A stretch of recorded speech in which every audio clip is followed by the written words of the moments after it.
बहुत बहुत धन्यवाद। उत्तर प्रदेश में अपराधों से निपटने के लिए माननीय मुख्यमंत्री महोदय के निर्देशन में बनाई गई रणनीति आज पूरी देश और दुनिया में विख्यात है और आज का ये आयोजन उनके उसी विजन का हिस्सा है। अब मैं माननीय मुख्यमंत्री महोदय श्री योगी आदित्यनाथ जी को उनके आशीर्वचन के लिए आमंत्रित करता हूं। माननीय मुख्यमंत्री महोदय।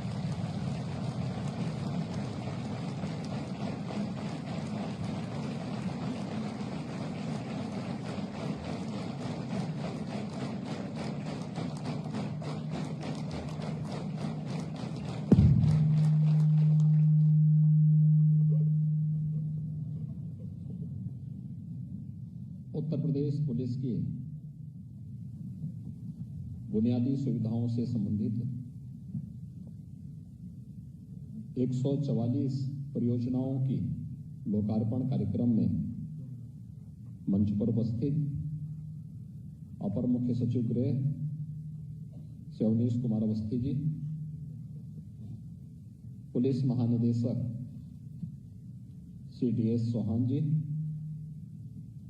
अपर मुख्य सचिव सूचना श्री नवनीत सहगल जी, प्रमुख सचिव मुख्यमंत्री कार्यालय श्री संजय प्रसाद जी, अपर पुलिस महानिदेशक कानून व्यवस्था श्री प्रशांत कुमार जी, पुलिस विभाग के सभी वरिष्ठ अधिकारीगण, हमारे बहादुर जवानों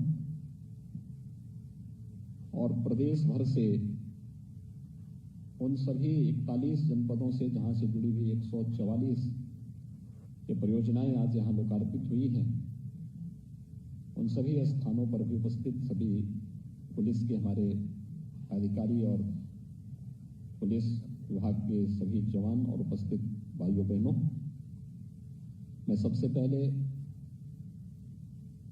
दुनिया के सबसे बड़े पुलिस बल को रुपये 260 करोड़ रुपए की लागत की 144 परियोजनाओं को लोकार्पित करते हुए अत्यंत आह्लादित हूं। मैं इसके लिए पूरे पुलिस बल को हृदय से बधाई देता हूं।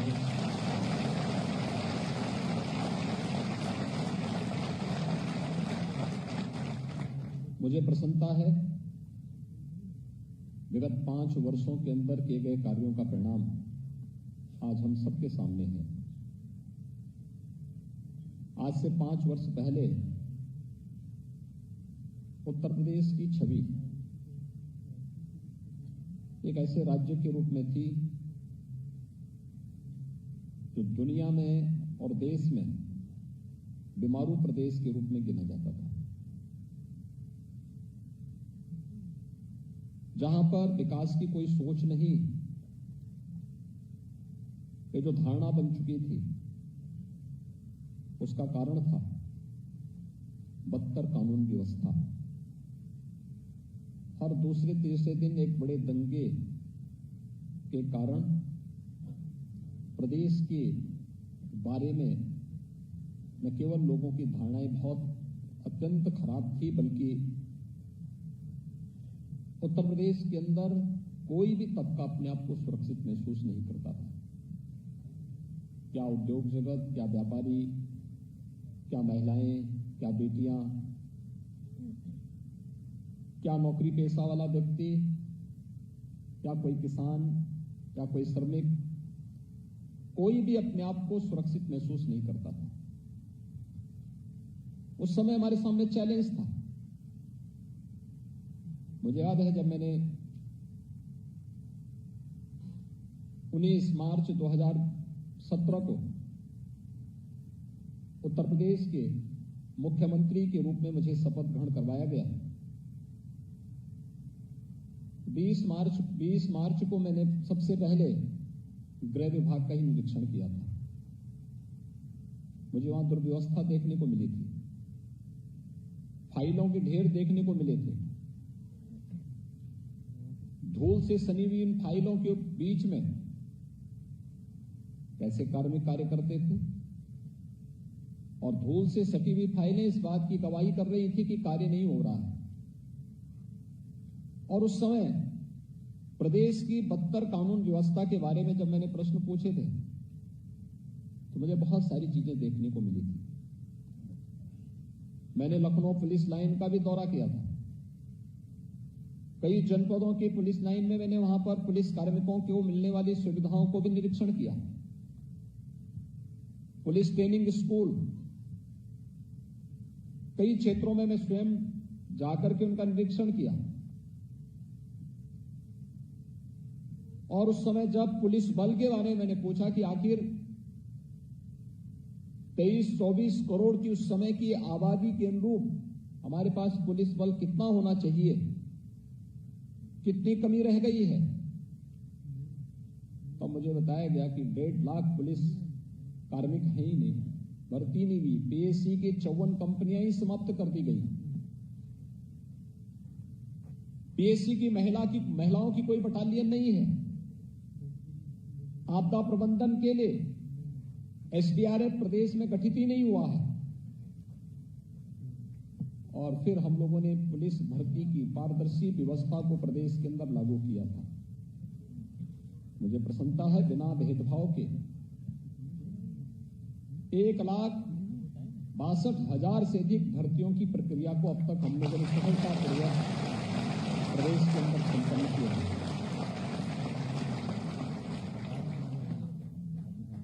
भर्तियां करना ही उचित उसका समाधान नहीं था।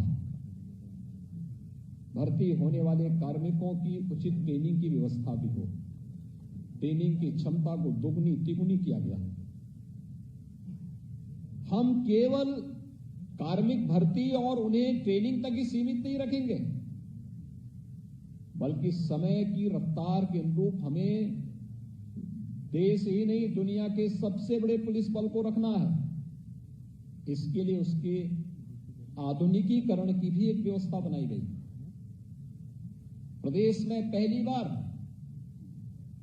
18 प्रक्षेत्रीय मुख्यालयों पर साइबर लैब्स की स्थापना की गई। एफएसएल की जो लैब्स थी उनकी स्थापना के लिए भी प्रदेश सरकार के स्तर पर कार्रवाई आगे बढ़ाई। जो पहले 4 थी उसे बढ़ाकर के 12 तक पहुंचाई गई। प्रदेश के अंदर एसएसएफ का गठन किया गया, स्पेशल सिक्योरिटी गार्ड, और अन्य हर एक क्षेत्र में कुछ न कुछ नया करने का परिणाम है। विगत 5 वर्ष के अंदर जो कार्य हुए, जिस फील्ड में हम लोगों ने कार्य किया और जिस तत्परता के साथ हम लोग लेकर के आए, जिस जवाबदेही के साथ एक टीम वर्क काम किया, आज उसका परिणाम है कि उत्तर प्रदेश की कानून व्यवस्था देश के लिए एक नजीर बनी हुई है। हम प्रयास करेंगे तो परिणाम भी हमारे पक्ष में आएगा। और मैं तो इस बात को मानता हूं कि उत्तर प्रदेश ही नहीं, देश के इतिहास में पहली बार होगा। अक्सर पुलिस की कार्यप्रणाली सरकारों को कटघरे में खड़ा करती थी। पहली बार हुआ है जब प्रदेश के विगत विधानसभा चुनाव में कानून व्यवस्था एक मुद्दा था और उस आधार पर आधी आबादी ने तो केवल उस आधार पर सरकार के समर्थन में अपना वोट पोल किया था। प्रदेश निवेश के सबसे अच्छे गंतव्य के रूप में उभरा। जिस प्रदेश में कोई आना नहीं चाहता था, जो पहले से निवेश किए हुए थे, वह उद्यमी, वह व्यापारी यहां से पलायन कर रहा था। उस उत्तर प्रदेश में देखते ही देखते 4 लाख करोड़ रुपए से अधिक का निवेश हो जाए, यह अपने आप में एक नया मॉडल था। और आज मैं कह सकता हूं, देश और दुनिया का कोई ऐसा उद्यमी नहीं जो उत्तर प्रदेश के अंदर निवेश न करना चाहता है।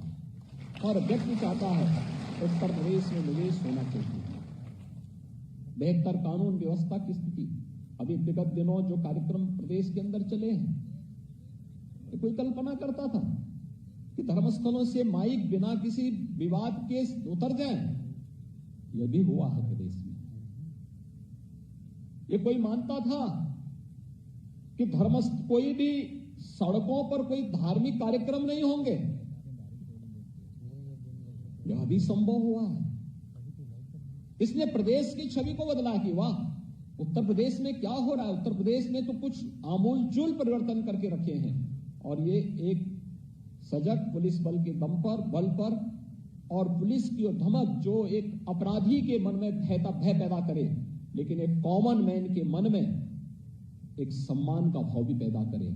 और वही आज उत्तर प्रदेश पुलिस उसी दिशा में अग्रसर हुई है और उसे उसी मार्ग पर आगे बढ़ करके अपनी मंजिल को प्राप्त करना है और इसी दृष्टि से आज यहां पर हम सब एकत्र हुए हैं।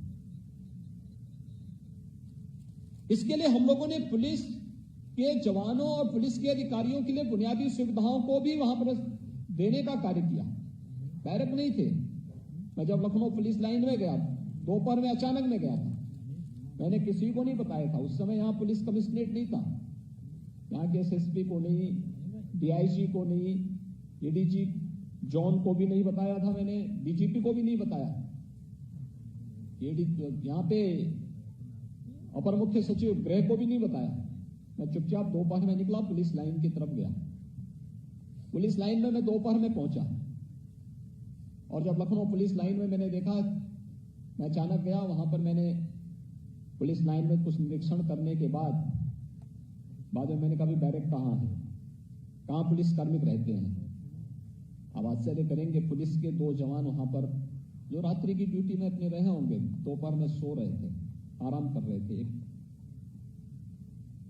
मैं देख रहा था कि ऊपर से पूरी छत टूटी हुई थी, एस्बेस्टस की सीट थी, एस्बेस्टस भी गायब था ऊपर से, और उसके नीचे एक टूटी हुई चारपाई में वो जवान लेटे हुए थे। मैं जैसे वहां अंदर गया तो जवान अपना आंख मलते हुए मेरी तरफ देखा। मैंने कहा नहीं, आप सही देख रहे हैं, लेकिन आप यहाँ पे इस ऐसे में कैसे रहते हैं? यहाँ तो सांप होंगे, बिच्छू होंगे, आप लोगों को भय नहीं रहता? बेचारा संकोच में आ गया। मैंने कहा नहीं, आप आराम करिए, मैं आपको डिस्टर्ब करने के लिए नहीं आया, मैं केवल देखने के लिए आया। और फिर मैं आया, मैंने कहा गृह विभाग की बैठक ली। मैंने कहा आखिर अच्छी बैरक क्यों नहीं बन सकते? कहा पैसा लगेगा। मैंने कहा कितना पैसा लगेगा? एक साथ मैंने उस समय 6,000 करोड़ रुपए की परियोजनाओं को उत्तर प्रदेश पुलिस बल और गृह विभाग के लोग स्वीकृत किए और हमने कहा देखो, पुलिस की जहां पुलिस लाइन नहीं वहां पुलिस लाइन की स्थापना करो। हर पुलिस लाइन में महिला और पुलिस कार्मिकों के लिए बैरक की स्थापना हो, अच्छी और पर्याप्त जगह उन्हें प्राप्त वहां मिले। हर थाने में भी इस प्रकार की व्यवस्था दी जाए, पुलिस चौकियों में भी सुविधा दी जाए। आधुनिकीकरण के साथ साथ उनकी बुनियादी सुविधाओं की ओर भी हमें ध्यान देना होगा और उन बुनियादी सुविधाओं को आगे बढ़ाने के क्रम में आज मुझे प्रसन्नता है कि हम लोगों ने विगत 4-5 वर्षों के अंदर जिस कार्यक्रम को आगे बढ़ाया था उसमें से 144 परियोजनाएं आज पूर्ण हुई हैं, अत्याधुनिक सुविधाओं से युक्त हैं। और उन अत्याधुनिक सुविधाओं से युक्त इन सभी कार्यक्रमों को जब कोई जवान दिन में 8 घंटे 10 घंटे, कभी कभी इमरजेंसी के समय उसे 12-12 घंटे 24-24 घंटे ड्यूटी भी करनी पड़ती है। मैं स्वयं देखता हूं, बहुत बार ऐसी स्थितियां आती है। मुझे भी स्वयं बहुत बार मैं देखता हूं, सुबह 6 बजे से मेरी जब दिनचर्या प्रारंभ होती है, रात्रि भर जगना पड़ता है जब कानून व्यवस्था की कोई समस्या पैदा होती है। और रात्रि भर मुझे भी पूरी टीम के साथ जगना पड़ता है, रुकना पड़ता है, देखना पड़ता है, जब तक कि हम सफलता के किसी एक निष्कर्ष पर नहीं पहुंच जाते हैं, तब तक हम लोग प्रदेश की कानून व्यवस्था के साथ किसी भी प्रकार की कोई खिलवाड़ स्वीकार नहीं कर सकते। और उन स्थितियों में मैं देखता हूं जवान या अधिकारी, पुलिस के अधिकारीगण बाहरी क्षेत्रों में उन स्थितियों को संभालने में जब अपनी पूरी ताकत लगाते हैं, हम लोगों को भी रुकना पड़ता है। लेकिन जब वह अपनी ड्यूटी के बाद 8 घंटे 10 घंटे 12 घंटे 15 घंटे या 20 घंटे की ड्यूटी के बाद जब वापस आए और तब भी उसको लेटने के लिए जगह न मिल सके, सुरक्षित स्थान न मिल सके, साफ सुथरी जगह न मिल सके, मेस में भोजन अच्छा न मिल सके, कितने दिन वह काम कर पाएगा? एक चैलेंज था हमारे सामने और मुझे प्रसन्नता है ये सभी परियोजनाएं एक एक करके अब पूरी होती भी जा रही हैं और हम बहुत शीघ्र उत्तर प्रदेश के उत्तर पुलिस बल को हम लोग बेहतरीन अत्याधुनिक सुविधाओं से युक्त बैरक और उनके आवासीय सुविधाओं को उपलब्ध कराने में सफल होंगे और उसी की आज प्रथम चरण यहां पर संपन्न हो रहा है, जिसमें आज 144 परियोजनाओं का लोकार्पण का कार्यक्रम यहां पर संपन्न हुआ है। मैं इसके लिए हृदय से बधाई देता हूं, अपनी शुभकामनाएं देता हूं। उत्तर प्रदेश पुलिस बल से मुझे कुछ मुद्दों पर अभी ये भी बात कहनी है कि हमने उत्तर प्रदेश पुलिस बल को वहां पर पहुंचाया है जहां पर वो देश के लिए रूल ऑफ लॉ की जब बात होती है, आज देश के अंदर हर एक जगह एक नाम गूंजता है यूपी के मॉडल के बारे में। कानून व्यवस्था का यूपी का जो मॉडल है, यूपी ने जो कुछ करके दिखाया है, वह देश के लिए एक उदाहरण बनता जा रहा है। लेकिन अभी भी हमें इस बात को देखना होगा, हमने तकनीक अपनाया है, हमने पुलिस के आधुनिकीकरण पर ध्यान दिया है, लेकिन हमें इस बात को ध्यान रखना होगा, तकनीक आवश्यक है, लेकिन तकनीक की आवश्यकता के साथ ही मानवीय संवेदना हमारी गायब नहीं होनी चाहिए। इतनी निर्भरता हमारी तकनीक पर नहीं होनी चाहिए। हम तकनीक को संचालित करें, प्रदेश की कानून व्यवस्था के लिए महत्वपूर्ण है, लेकिन हम तकनीक में ही कैद होकर के न रह जाएं। इस दृष्टि से आज सबसे बड़ी चुनौती हमारी सामने होगी पुलिस की अपरंपरागत छवि को ब्रिटिश पुलिस से हट करके भारतीय पुलिस के रूप में, यूपी पुलिस के रूप में अपनी एक नई छवि को स्थापित करने के लिए हमें नए प्रयास करने होंगे। और इसके लिए कुछ थोड़े थोड़े प्रयास हम कर लें, बहुत कुछ हो सकता है। सबसे पहला, ये यूनिफॉर्म की सबसे बड़ी ताकत है आपका अनुशासन, आपकी समयबद्धता, और इस अनुशासन को बनाए रखते हुए अगर हम समयबद्ध तरीके से आगे बढ़ते हैं, कोई कारण नहीं कि आम जन के मन में आपके प्रति श्रद्धा और सम्मान का भाव जागृत न हो। हम इस बात को हमेशा देखते हैं कि हर व्यक्ति पुलिस की शिकायत करता है, तो मैं अक्सर बोलता हूं उनसे कि भाई ठीक है, हम पुलिस को वहां से हटा देते हैं। अरे नहीं साहब, ये नहीं करना है। मैं कहता हूं यार देखो, शिकायत भी आप कर रहे हैं, हटाने के लिए भी मना कर रहे हैं। अरे सुरक्षा तो फिर बोलते हैं कि नहीं, सुरक्षा तो वही दे रहे हैं। आखिर कोई कहां कारण है जहां पर अभी भी उस सुरक्षा देने के बावजूद भी व्यक्ति प्रश्न के दायरे में हमें खड़ा करता है? कोई बात तो होगी, कहीं तो कोई कारण होगा, और उन्हीं बातों को चिन्हित करने की आवश्यकता है। आज आपके पास संसाधनों की कमी नहीं है, पुलिस बल की भी कमी नहीं है। मैं देख रहा हूं जिन थानों में पहले 25-30 पुलिस कार्मिक होते थे, आज वहां पे 60, 70, 75 तक पुलिस कार्मिक है। क्षमता लगभग दुगनी हुई है, सुविधाएं बढ़ी हैं, हर प्रकार से शासन ने अपनी सुविधाओं को देना प्रारंभ किया है, कहीं कोई समस्या नहीं है।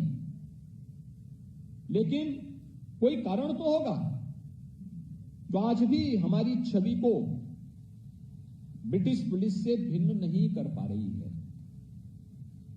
देश की आजादी के 75 वर्ष इस देश ने अभी हर्षोल्लास के साथ, उत्साह और उमंग के साथ आदरणीय प्रधानमंत्री जी के मार्गदर्शन और नेतृत्व में पूरे देश ने आजादी का अमृत महोत्सव मनाया है। क्या हमारी जिम्मेदारी नहीं बनती कि हम अपनी उस परंपरागत छवि से हटकर के अपराध और अपराधियों के प्रति जितने सख्त दिखने चाहिए, एक कॉमन मैन के प्रति हम उतने ही संवेदनशील भी दिखाई दें, और इस दिशा से उस छवि को बदलने के लिए और आम नागरिक के मन में एक विश्वास पैदा करने के लिए थोड़े परिवर्तन और थोड़ी सी हम प्रयास कर लें, और हो सकता है। खासतौर पर आपने देखा होगा, एक तो आने वाले किसी व्यक्ति के साथ प्यार से संवाद करना, बातचीत करना। कोई व्यक्ति शिकायत लेके आ रहा है, उसकी शिकायत जायज भी हो सकती है और नाजायज भी हो सकती है। हम उसकी शिकायत को सुने, देखें, और फिर मेरिट के आधार पर उसके निस्तारण की कार्रवाई को समयबद्ध तरीके से कर लें। मेरिट हमेशा हमें ध्यान रखना होगा। कोई भी व्यक्ति जो उत्तर प्रदेश की इस 25 करोड़ की आबादी का है, या उत्तर प्रदेश में आने वाला है, या उत्तर प्रदेश के अंदर रह रहा है, उस प्रत्येक व्यक्ति की सुरक्षा हमारी जिम्मेदारी है। और हमारे माध्यम से उसको सुरक्षा का एहसास करने का भी पूरा अधिकार होना चाहिए। इस दृष्टि से हम सबकी जिम्मेदारी बनती है कि हम उसके साथ पहले बहुत अच्छे व्यवहार से उसके सामने अपने व्यवहार के माध्यम से उसके मन में एक अच्छी छवि प्रस्तुत करें, फिर मेरिट के आधार पर उस समस्या का निस्तारण करने में अपना योगदान दें। कुछ हम प्रयास करें तो बहुत कुछ परिवर्तित हो सकता है। और खासतौर पर हम देखते हैं अक्सर ट्रैफिक, हमने विगत दिनों कुछ कार्यक्रम चलाए कि जितने टैक्सी स्टैंड हैं जिनको फर्जी तरीके से कुछ गलत तरीके से तत्व घुस करके कहीं पर भी चौराहे पर अवैध वसूली करने लगते हैं, इन सबको हटाओ, सख्ती से रोको, सख्ती की जानी चाहिए इन पे। अवैध टैक्सी स्टैंड को, बस स्टैंड को, किसी प्रकार के अवैध और अनैतिक गतिविधियों को हम रोक सकते हैं। संवाद बनाना पड़ेगा, प्रशासन के साथ संवाद बनाना पड़ेगा। हमारी कार्य पद्धति किसी भी प्रकार की अवैध और अनैतिक गतिविधि के लिए भय पैदा करने वाला होना चाहिए। फुट पेट्रोलिंग, इतने पुलिस कार्मिक आज के दिन पर हैं कि हम फुट पेट्रोलिंग अलग अलग दिशा में अलग अलग समय में कर सकते हैं। PRB 112 का बेहतरीन उपयोग कर सकते हैं। लोगों के मन में एक विश्वास होना चाहिए। मुझे याद है अभी 3 दिन पहले आर्मी से जुड़े हुए एक बहुत सीनियर अधिकारी अपने परिवार के साथ यहां मुझसे मिलने के लिए आए थे। उन्होंने कहा मैं रिटायरमेंट के बाद हम लोग यहीं यूपी में ही रह रहे हैं। मैंने कहा यहां लखनऊ कैसे आए? उन्होंने कहा मैं अपनी कार को स्वयं ड्राइव करके आया। मैंने आश्चर्य व्यक्त किया। मैंने कहा इतनी दूरी आपने तय की है, लखनऊ आए? तो उनकी धर्मपत्नी बोल पड़ी। उन्होंने कहा अब यूपी में हमें डर नहीं लगता, अब हम लोग चल रहे हैं पूरी तरह सही देश में। उन्होंने कहा कि हम लोग जब चले थे सायकाल और लखनऊ के लिए प्रस्थान किए तो उन्होंने कहा हर चौराहे पर हमें पुलिस कार्मिक दिखाई दी, कि आपकी PRB 112 दिखाई दी। देखिए पब्लिक के मन में एक विश्वास है। PRB 112 चौराहे पर है, रात्रि के समय उसकी फ्लश लाइट जल रही है। एक कॉमन मैन के लिए वह एक विश्वास है, सुरक्षा का विश्वास। और यही नहीं, एक अपराधी के लिए वह एक भय भी है कि गलत करेगा तो फिर यही बत्ती उसे अंदर भी करवा देगी। एक भय दिखना चाहिए। CBSE बोर्ड की एक बालिका जिसने अभी हाल ही में CBSE बोर्ड की परीक्षा में सेकेंडरी हायर एजुकेशन में उसने टॉप किया है, पूरे देश के अंदर ऑल इंडिया टॉपर है। वो यूपी की है, शामली की। वह बेटी मुझे मिलने के लिए आई थी और मिलने के बाद अपने परिवार के साथ आई। उसके बाद जब वापस जा रही थी तो मीडिया के लोग मिल गए। मीडिया के प्रतिनिधियों ने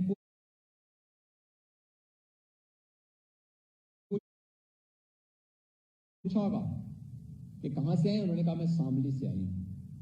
आप सोचिए, शामली ये वही जगह है जहां किराना का पलायन होता था, कांधला में पलायन होता था। जब उससे पूछा गया कि आपको डर नहीं लगता, उन्होंने कहा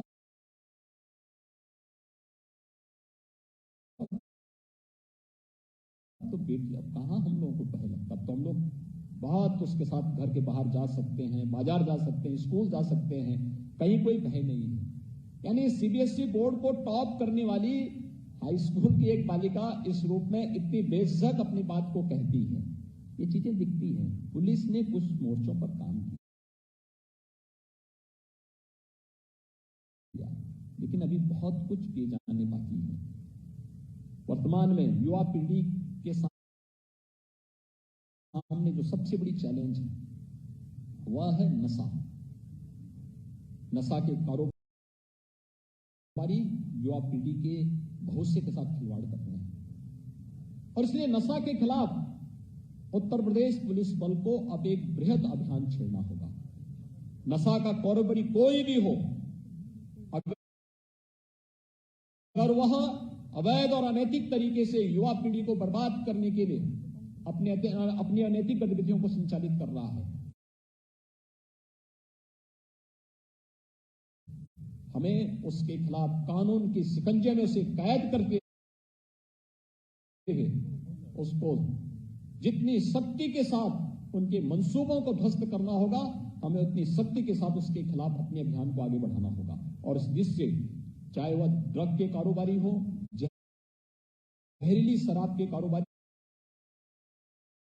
हो, या कोई भी इस प्रकार के अनैतिक और अवैध गतिविधि में लिप्त जो अपनी पूरी युवा पीढ़ी के खिलाफ एक षड्यंत्र कर रहे हो, या अपने आप में एक राष्ट्रीय अपराध है, उस अपराध और ऐसे अपराधियों के खिलाफ हमारी एक नई मुहिम प्रारंभ हुई है। और इस मुहिम में उत्तर प्रदेश पुलिस बल को पूरी मजबूती के साथ आगे बढ़कर के कार्य करना होगा, क्योंकि यह देश को बचाने की एक मुहिम होगी। आज हमारी सबसे बड़ी ताकत देश के अंदर हमारा यूथ है। सबसे बड़ी आबादी यूपी में निवास करती है, और हम गर्व के साथ कहते हैं कि हमारे पास देश का सबसे अच्छा यूथ है, सबसे जुझारू यूथ है। इस युवा पीढ़ी के भविष्य के लिए हमें किसी माफिया और किसी भी ऐसे अपराधी को कोई छूट नहीं देनी चाहिए जो युवा पीढ़ी के भविष्य के साथ खिलवाड़ कर रहा है।